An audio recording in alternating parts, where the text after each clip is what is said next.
میں اور آپ جس سوسائٹی میں آج رہ رہے ہیں اس میں بہت سارے لوگ خیر کی طرف آتے ہیں، بڑی تیزی سے نیکی کے ارادے کرتے ہیں، مخلص ہوتے ہیں، اخلاص بھی پورا ہوتا ہے، لیکن نیکی پر ڈٹے نہیں رہتے۔ کچھ دن تو خیر سے کام کرتے ہیں، کچھ دن تو جد و جہد کرتے ہیں، لیکن جتنی تیزی سے وہ آتے ہیں اتنی تیزی سے واپس جاتے ہوئے بھی دکھائی دیتے ہیں۔ کچھ دن تو ایسا ہوتا ہے کہ 5 نمازوں کے ساتھ تہجد بھی شروع ہو جاتی ہے، تلاوت قرآن مجید، ذکر، اذکار، درود و سلام، اور اگر طریقت سے وابستہ ہیں تو شیخ کے بتائے ہوئے اسباق، مراقبہ، ذکر، فکر، ساری چیزیں ہو رہی ہوتی ہیں۔ لیکن چند دنوں کے بعد محسوس ہوتا ہے کہ جیسے وہ اس رستے سے ہٹتے جا رہے ہیں اور کمزوری دکھاتے جا رہے ہیں۔ امام حسین رضی اللہ تعالیٰ عنہ کی زندگی سے ہم نے جو چیزیں سیکھنی ہیں ان میں سے ایک سبق یہ لینا ہے کہ انسان ڈٹ کے دین پر کیسے کھڑا ہو سکتا ہے۔ آپ یقین کیجئے بہت سارے لوگ ایسے ہیں جو مخلص ہیں، چاہتے ہیں میں دین پر عمل کروں، لیکن صرف اپنی برادری کا مقابلہ ہی نہیں کر پاتے، اپنے دوستوں کے بیچ ہی سٹینڈ نہیں لے پاتے، اپنے گھر کے اندر ہی انہیں کھڑا نہیں ہونا آتا، ذرا سی بھی استقامت نہیں دکھاتے۔ اور آج کل تو ماحول اس طرح کا ہو گیا ہے کہ نوجوانوں کے اندر قوت فیصلہ ہی نہیں، قوت ارادی نہیں، کروں نہ کروں، چلوں نہ کروں، یہ ٹھیک ہے کہ نہیں ٹھیک، آپ بھی بتائیں ایسا ہو سکتا ہے، چلیں آپ بھی، بھئی اتنے مشورے آپ لے رہے ہیں، آپ کر ہی نہیں سکیں گے، آپ میں قوت فیصلہ ہی نہیں ہے، آپ نے طے ہی نہیں کیا آپ نے کس رستے جانا ہے، تو منزل کب آئے گی؟ 99 لوگوں نے کہہ دیا ہے کپڑے تجھے اچھے لگ رہے ہیں، صرف ایک نے کہا ہے کہ ذرا سینے والے نے ٹھیک نہیں سیا، تو آپ پریشان ہو گئے۔ اتنی جلدی کمزور پڑ جانا، اتنی جلدی استقامت چھوڑ دینا۔ اور پھر ایک طبقہ ایسا بھی ہے جو بڑا باصلاحیت ہے، بڑی زبردست طاقت رکھتا ہے، کام کرنے کی ہمت رکھتا ہے، وسائل بھی ہیں، ذرائع بھی ہیں، سلیقہ بھی ہے،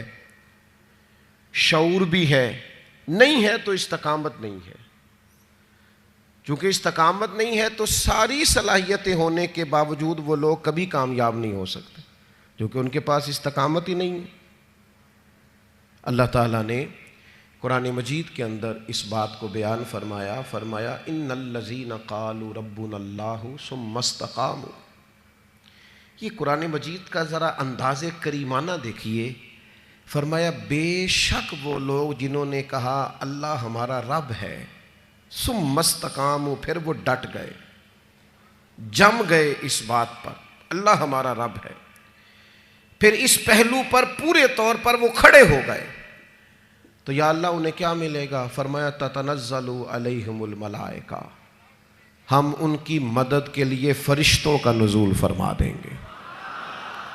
فرشتوں کا ان پر نزول ہوگا۔ اللہ تخافوا ولا تحزنوا، فرشتے ان سے کہیں گے نہ خوف کھاؤ نہ غم کرو، وابشروا بالجنۃ التی کنتم توعدون، اور اس جنت پر خوش ہو جاؤ جس کا وعدہ تم سے تمہارے رب نے فرمایا ہے۔ ان الذین قالوا ربنا اللہ ثم استقاموا، جنہوں نے یہ کہا اللہ ہمارا رب ہے اور پھر اس بات پر وہ ڈٹ گئے، جم گئے، ٹھہر گئے، استقامت دکھائی، کھڑے ہو گئے۔ یہ نہیں فرمایا کہ فرشتے آئے تو وہ ڈٹ گئے، قرآن مجید کی ترتیب یاد رکھیے، فرمایا پہلے وہ ڈٹے، ثم استقاموا، پہلے وہ ڈٹے، جب وہ ڈٹ گئے تتنزل علیہم الملائکہ، پھر اللہ نے ان کی مدد کے لیے فرشتے بھی نازل فرما دیے۔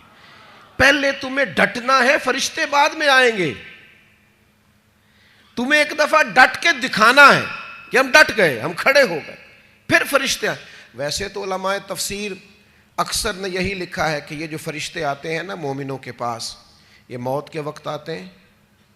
اور یہ بھی بڑی نعمت ہے کہ موت کے وقت فرشتہ آ جائے اللہ کی مدد لے کر۔